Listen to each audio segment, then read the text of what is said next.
How to disable ads on Snapchat. First, open the Snapchat app and tap your profile picture. Now, tap the settings gear icon in the top right corner. On Android, go to My Account, then scroll down and tap Ads. Next, open Ad Preferences. Here, you can turn off options like audience-based ads, activity-based ads, and third-party ad networks.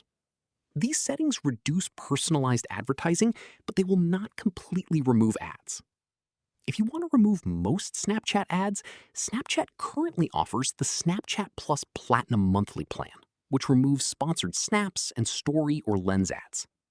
To subscribe, go to your profile, tap the Snapchat Plus banner, and select the Platinum Monthly Plan, if it's available in your region.